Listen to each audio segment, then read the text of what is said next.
Salut boss, j'espère que tu vas bien. Là, je te fais un petit vlog où je suis content. Pourquoi? Parce que je retourne à la salle. J'ai repris un abonnement et franchement, ça fait plaisir. Là, ce qui va se passer, c'est que je suis sur le chemin. Comme tu peux voir, j'ai mon sac militaire. Normalement, si tu m'as suivi avant, si tu me suis depuis le début, tu te rappelleras que dans mes anciens vlogs, déjà qui était un peu plus qualitatif, là c'est un peu plus raw, un peu plus cru comme format. Ah, c'est pas mal, ils ont fait un chemin, c'est cool ça. Tu peux voir que ce sac là, eh bien je l'avais, mais sauf qu'il pesait 20 kg. Et j'avais un deuxième ici devant qui pareil lui aussi faisait 20 kg. Donc comment te dire que du fait qu'il soit beaucoup plus léger, ça me fait du bien. Puis je me dis que au moins je vais pouvoir remarcher tranquillement avec un bon sac. Surtout que celui-là il est moins endommagé que celui que j'avais avant. Donc tu vois, c'est les chantiers. C'est les chantiers, c'est les chantiers. Non, franchement, ça fait plaisir de reprendre la salle. Là, en plus, après, je vais faire un petit tour dans les boutiques parce que je sais pas si je te l'avais dit, mais ah si, j'ai dû le dire dans les anciennes vidéos. Mais je suis à La Rochelle. Je suis à La Rochelle, donc du coup, c'est un nouveau territoire, un nouveau terrain, un nouvel endroit à explorer. Donc, on va prendre notre temps pour tout ça. Et puis, on est parti. Hein. Bon, allez, je t'attends. Enfin, on se retrouve. Moi, je continue à marcher et on se retrouve à la salle.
pas si on m'entend.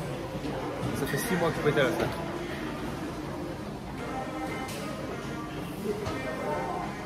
Méthode 3-3. Le robot qui prend ça. Des centaines de milliers de personnes qui te regardent et que tu vends pour 49 balles, tu vas te blinder les couilles. Foncièrement. Mais pour beaucoup, on n'a pas une audience aussi grande. D'accord? Donc il faut absolument le système, le ticket ou le ticket. Pas une audience.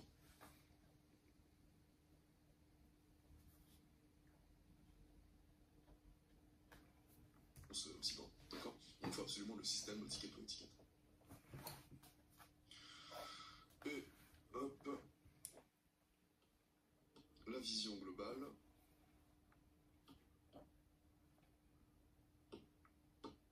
Suite du vlog, comme tu peux voir juste avant, j'étais en train de bosser.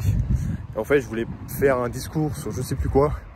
Et finalement, comme tu peux voir, nous sommes le lendemain. Voilà, je pars donc, pour faire ma séance jambes, la séance lower qui va bien me baiser les jambes. Vraiment, méthode x3, monsieur Duplouy, je te déteste, mais comment c'est kiffant de la faire. Tiens mec, franchement c'est beau. Là on a un beau soleil, il fait beau, un petit peu de nuages, mais ça va pas gâcher le mood de la soirée. Pour faire topo,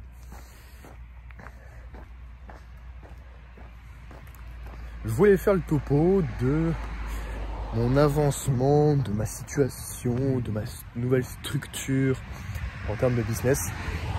Là, tu vois, je te fais un petit vlog tranquille. Mais ce qui va se passer, c'est que je vais tourner d'autres vidéos à titre d'enseignement. Donc, c'est-à-dire que normalement, tu as pu voir, il y a 4 autres vidéos avant, voire même 5, où je t'enseigne des choses sur les compétences sociales, sur ta posture. Et en fait, je me dis que je vais enseigner aussi ces choses-là, mais je vais être plus dans le concret. Parce que honnêtement, avant, je m'étais concentré trop sur une cible. Sauf que je peux pas forcément savoir ce que je veux réellement si je n'ai pas testé. Et honnêtement, je t'invite à partager ce principe aussi. C'est que tu demandes des choses, mais t'as rien fait à côté. Quand je te dis t'as rien fait, c'est admettons, tu veux avoir des critères pour une fille, je vais prendre un exemple, tu veux avoir des critères pour une fille, tu veux qu'elle soit comme ci, tu veux qu'elle ait tel comportement, tu veux qu'elle ait tel physique, mais t'as jamais abordé une femme de ta vie, t'as jamais eu une interaction avec une femme qui t'intéressait vraiment. Et c'est ça le problème, c'est qu'aujourd'hui, il y a beaucoup de gens qui définissent leurs critères ou leurs standards sans avoir eu un réel investissement de leur côté. Alors, je ne dis pas qu'il faut aborder le maximum de femmes, c'est pas ce que je veux dire. Ce que je dirais par là, c'est que si tu veux avoir certains critères ou si tu désires quelque chose, eh bien, n'attends pas à ce que cette chose-là vienne à toi sans faire aucun effort. Il y a un principe d'un livre, je sais plus, je crois que c'est demander ou recevez. Ouais, c'est ça, demander et recevez. Et ça explique que tu peux très bien demander quelque chose à l'univers, à Dieu, peu importe comment est-ce que tu vois les choses. Tu peux très bien demander quelque chose à Dieu. Pour ce qui est de demander quelque chose, tu as déjà fait la première partie de l'effort. Pour ce qui est de la deuxième partie, c'est Dieu qui s'en occupe. Il a entendu tes prières, il a entendu ce que tu désires. Donc en fait, il va s'en charger. Mais sauf que toi, tu ne mets pas les actions en place. C'est-à-dire que tu ne te positionnes pas dans... Comment dire? Tu ne te mets pas dans un positionnement où tu reçois. C'est-à-dire que, par exemple, si tu désires un physique stock, dessiné, performant... Regarde, on va prendre un exemple parce que moi je vais à la salle. Moi je désire un physique stock, dessiné, performant, écorché. Bref, un physique de sauvage. Eh bien, en soi, j'ai demandé cette prière. J'ai fait cette prière, Dieu l'a entendue. Et donc, pour ce qui est du process, lui, il a pris en compte cette prière. Mais qu'est-ce qu'il faut que je fasse pour moi que je puisse recevoir cette prière? Eh bien, c'est me mettre en position de la personne qui reçoit. Autrement dit, il faut que je mette aussi des actions en place pour que je me mette dans une position où je reçois la chose. Donc c'est-à-dire faire preuve de patience, faire preuve de discipline, faire preuve de dépassement de soi, mais également faire preuve aussi d'effort physique, d'aller à la salle, de faire un investissement en moi, que ce soit en termes d'énergie, de temps ou même d'argent, puisque qu'est-ce que ça demande pour développer un physique? Ça demande un abonnement à la salle, ou alors de l'équipement, ou si t'as aucun argent à mettre dedans, dans ce cas-là tu fais du street workout, tu fais du sport à la maison, tu fais des pompes, tu fais des tractions, tu fais des dips, tu cours, tu fais des squats, bref, il faut un investissement. Et à côté de ça, il y a quoi sinon? Il y a aussi le repos, les étirements, et il y a aussi la nourriture. Donc c'est un investissement que j'ai à faire aussi. Il faut que je mette des choses en place, que je mette des piliers pour que je puisse recevoir le résultat que je demande à Dieu. Et en fait, c'est tellement simple si tu veux, et c'est comme ça pour tous les piliers de ta vie. Que ce soit dans ta vie professionnelle, que ce soit dans ta vie personnelle, relationnelle, ta vie sentimentale, tes émotions, tout fonctionne de la même manière. Et puis je vais te donner un petit tips, un conseil qui moi m'a énormément aidé, c'est que si tu veux atteindre les choses facilement et de manière simple, ne va pas chercher à la complexifier. Parce que à une époque, quand j'étais à Bali, j'ai traversé une période où je travaillais énormément. Je dis vraiment énormément sur mon aspect spirituel. C'est-à-dire de la méditation, la guérison de mes traumatismes, mon ouverture d'esprit, je forçais les choses, vraiment je travaillais que sur ça, limite je faisais plus ça que mon business. Et résultat, j'avais plus de problèmes qu'autre chose. Ou du moins je pensais à beaucoup trop de choses comparé à ce que je devais faire réellement. Parce que j'étais convaincu que oui, voilà, si je fais si je guéris tous mes traumatismes, eh bien je serai plus libre pour pouvoir travailler sur mon business, je pourrais acquérir des millions puisque je pourrais partager aussi cette compétence et que comme ça au moins les gens se diront que voilà, on a confiance en moi, alors qu'en réalité j'étais personne. J'étais personne. J'avais des compétences, mais je les partageais pas assez. Je faisais même très peu de vlogs. J'en faisais que 1 ou 2 fois par mois. J'avais très peu de vidéos où je partageais des conseils. Et du moins, je partageais concrètement des conseils. Et puis en plus de ça, j'avais une offre qui attirait qu'une partie de personnes qui avaient un lifestyle qui était un lifestyle. Je vais arrêter de dire ça. Un style de vie plus développé que le mien.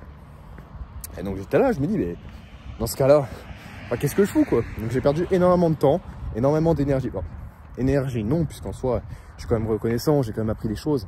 Mais ce que je veux dire, c'est que j'ai même perdu aussi de l'argent. Et il y a des moments, voilà, tu vas perdre.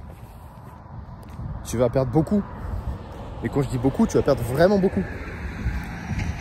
Et au fond, qu'est-ce que ça fait? Bah oui, t'es déçu.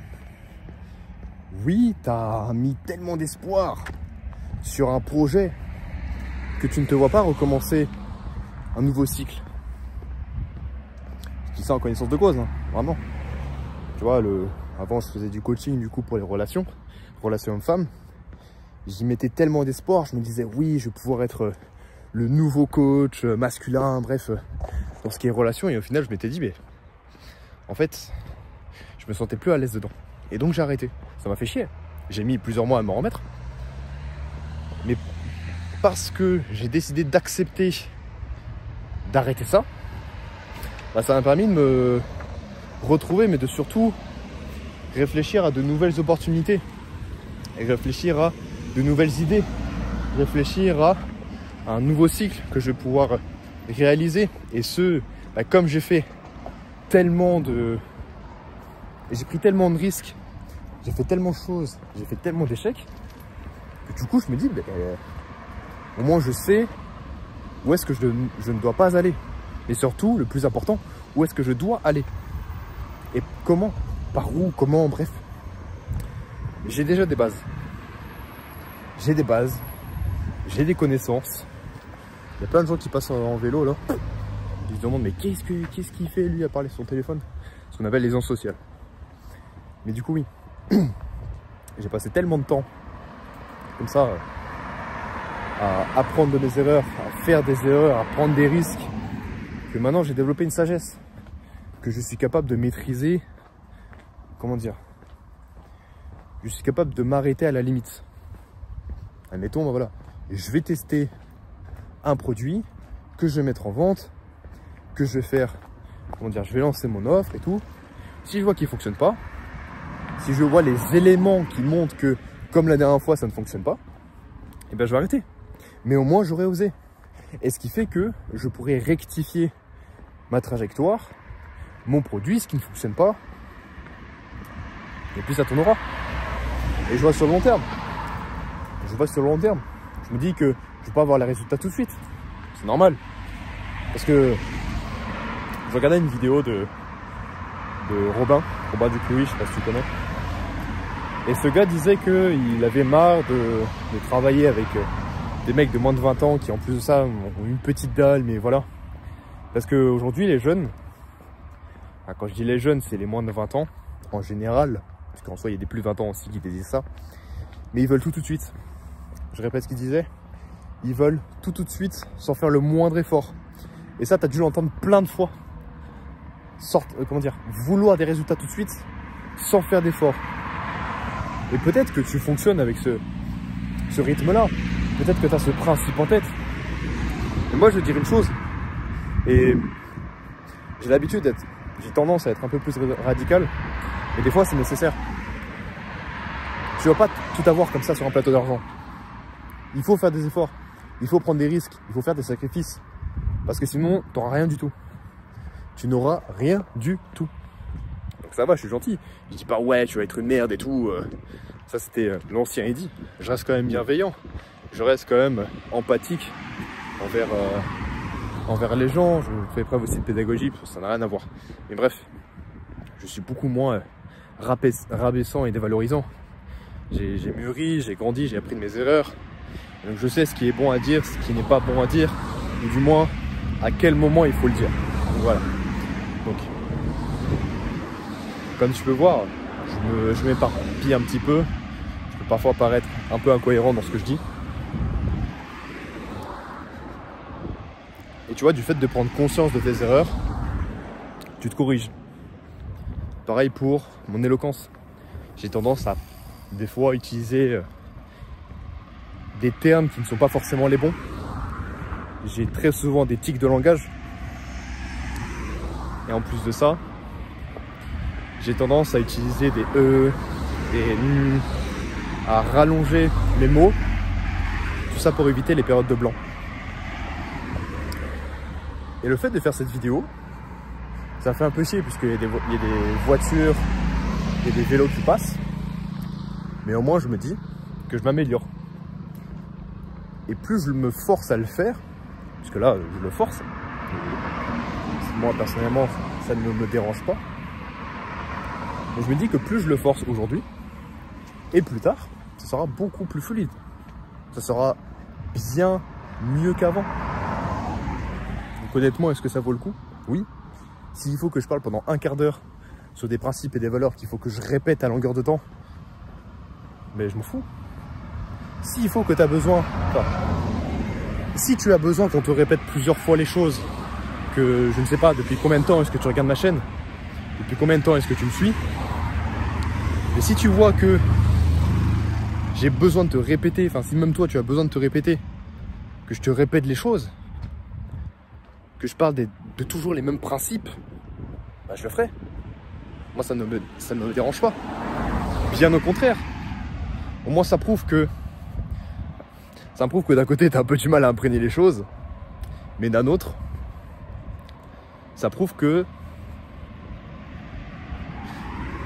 la dernière fois que je t'ai parlé, ça n'a pas été assez convaincant. Et donc ça me pousse à la fois être convaincant, à la fois travailler mon argumentation, mais également de travailler, comment je pourrais dire ça, ma diction, mon élocution, bref, de m'améliorer. T'as vu, c'est bon, hein? C'est bon la petite ruelle. Là, je vais tranquillement du coup à la salle. J'ignore combien de temps le vlog il va durer. Honnêtement, je m'en fous. Parce que je me dis, tu vois, je vise long terme. Plus je filme, plus la vidéo va être longue. Bon, évidemment, je ne vais pas faire une vidéo de 2 heures non plus. Mais je me dis, plus la vidéo va être longue, plus tu vas passer du temps avec moi et plus tu vas apprendre à me connaître. Et ça fait que tu pourras peut-être te reconnaître dans ce que je dis, te reconnaître dans ce que je ressens, peut-être même te reconnaître dans ce que je fais. Et ça, c'est bien. C'est une bonne chose. Jusqu'au moins, je te dis que tu n'es pas tout seul. On n'est pas tout seul. Et que tu traverses sûrement une période qui te dérange énormément. Puis au final, tu te rends compte que plusieurs personnes, il suffit que d'une seule pour te dire que tu n'es pas seul. Et que tu n'es pas le centre du monde, tu n'es pas la seule victime. Et si la personne que tu vois qui a vécu la même chose que toi a réussi à s'en sortir, mais juste c'est un espoir.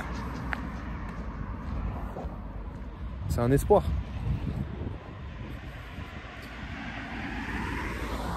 Et puis même, j'ai envie de dire, avec mon pote Tanguy, on s'était appelé une fois et je lui disais que voilà, moi ça n'allait pas forcément bien, que j'étais dans une période où j'étais vraiment très très bas, que ce soit mentalement, en termes de pression, niveau stress, j'avais du mal à tenir la cadence. Et voilà, j'étais à 2 doigts de dire que j'abandonne. Ou que, je me rappelle, je t'avais dit que voilà, c'était très difficile et qu'honnêtement, je perdais un peu espoir. Et il me disait, mec, t'es vivant. T'es vivant, mec. Rien que ça. Si tu me suis, t'as sûrement... Voilà, tu sais déjà ce que j'ai vécu. Mais il m'a dit, mec, t'as vécu 1 an SDF à vivre aux dépens de toi-même. Tu t'es démerdé pour pouvoir manger. T'as peut-être fait des sacrifices pour avancer. T'as quitté des relations. Tu t'es écarté des personnes que tu aimais. Et regarde où t'en es. Et j'ai pris du recul, je m'étais dit, c'est vrai, au fond. Au fond, c'est vrai. J'ai réussi à survivre à des épreuves beaucoup plus difficiles en termes de pression, en termes de fatigue. Je sais pas si... Enfin, si jamais tu veux regarder les vidéos, ben dans ce cas-là, soit je mettrai en suggestion, ou soit tu iras directement regarder sur ma chaîne. Mais j'ai littéralement 2 vlogs, plus une vidéo qui raconte toute mon aventure où j'étais à la rue. Où j'ai littéralement fait Belfort. Belfort, si tu connais pas, c'est à côté de Besançon, donc dans l'Est. J'ai fait littéralement Belfort, Marseille, Lyon, en passant par Troyes aussi. Ah non, j'ai fait Belfort, Marseille, Troyes, Lyon, pour après faire une marche de 7 heures de nuit avec 40 kilos sur le dos. Tout ça en moins d'1 mois. Et je te jure, quand tu regardes les vidéos, tu te dis, mais les conditions, elles sont horribles. J'ai même pas de toit où dormir. Je te jure, pendant 2 nuits, 2 ou 3, je sais plus, j'ai dormi à la réception d'un hôtel. Le gars était super sympa. Et honnêtement, je me dis que j'ai vécu à des choses qui sont pires que ça. Quand j'ai fait ma marche de nuit, frère, j'ai marché pendant 7 heures, les pieds en feu, les épaules, elles étaient mortes. J'avais même des boutons d'acné qui se faisaient et tout, tellement que ça me faisait mal. Mes ampoules, enfin j'avais des ampoules au niveau des pieds, c'était horrible. Honnêtement, quand je me dis que j'ai survécu à ça, je me dis que je peux tout faire. Au moment où j'ai marché la nuit, mec, j'étais en, comment dire, je devais être dans le Rhône, un truc comme ça. J'étais au-dessus de Lyon. Et mec, j'étais littéralement à un moment donné sur une route où c'était que de la montagne. Il faisait -2. Il n'y avait que des camions et des fourgons pour les livraisons. Je n'avais aucune compagnie. J'avais que moi, mes sacs. J'avais des gâteaux, de l'eau et un saucisson pour pouvoir faire pour me rationner en fait, tout simplement. pour avoir une petite ration. Et honnêtement, mec, je me dis, ben, à ce moment-là, j'ai risqué ma vie. Parce qu'il y a des moments, je me rappelle, il y a un moment, je failli tomber de la falaise. Un autre moment, enfin même plusieurs fois, j'ai failli me faire renverser par les camions parce qu'en fait, je m'endormais en marchant. Donc, à des moments, je me dis que, voilà, il y a mieux que ça. Enfin, j'ai vécu à pire que ça. Donc voilà, comme tu peux voir, on va finir Spark là-bas, sur ma séance. Bon, petit chapitre voilà, où je me suis un petit peu emporté. Et pour te dire que peut-être tu traverses une période difficile, mais t'es pas tout seul et tu peux t'en sortir, tant que t'es vivant. Bon allez, on se rejoint à la salle.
C'est ma première série.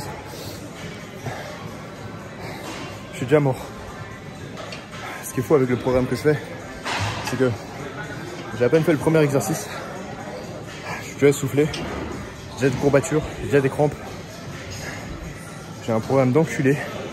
Mais bordel, qu'est-ce qui fonctionne?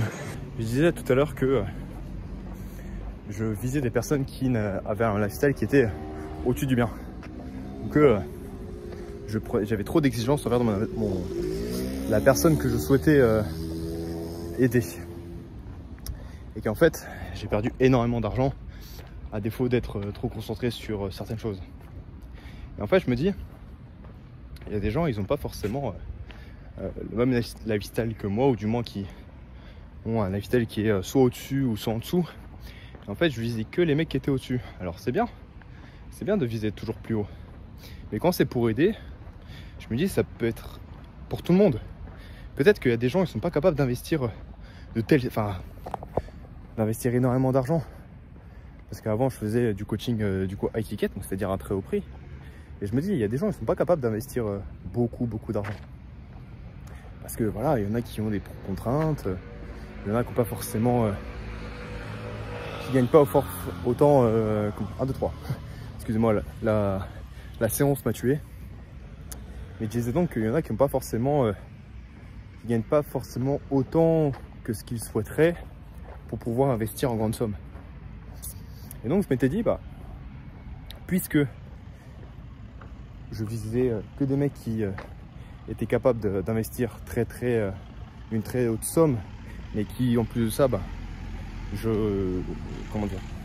rate des opportunités selon les autres, et ben je me dis je vais pouvoir aider tout le monde. Et quand je dis aider tout le monde, bah, ça veut dire que je vais faire un produit qui pourra être accessible pour tout le monde. Voilà, je sais pas, je verrais bien un e-book, un coaching, une consultation, ou même aussi une formation, je sais pas, je verrais bien. Et je me dis que c'est comme ça, au moins, eh bien, je vais pouvoir quand même aider les autres. Parce que bah, quand même, mon temps n'est pas gratuit, mais ce que je veux dire, c'est que pour les gens qui ont conscience que c'est que d'investir en soi et qui ne sont pas capables d'investir des grandes sommes pour X ou Y raison, eh bien, je vais pouvoir leur apporter ces solutions. Pouvoir leur apporter quelque chose qui, bah, où ils auront la conscience que c'est quand même important d'investir en soi, mais que au moins ils puissent eux aussi évoluer à leur échelle. Donc je me dis, bah, je verrai bien par la suite. Pour l'instant, voilà, c'est un peu le brainstorm qui sont dits comme ça. Le brainstorm, gamberger, comment on pourrait dire ça, je sais pas moi, classer les idées, les organiser, enfin bref, pouvoir extérioriser ce que j'ai dans la tête. Ah, là par contre, je suis en train de faire une pente, les jambes ça fait mal, bon. Putain. Bon, sur ce, je vais te laisser, prends soin de toi, c'était dit. Et puis bah écoute, prochaine vidéo, ça sera sûrement sur un enseignement, sur un sujet en particulier. Tu verras bien. Allez, ciao.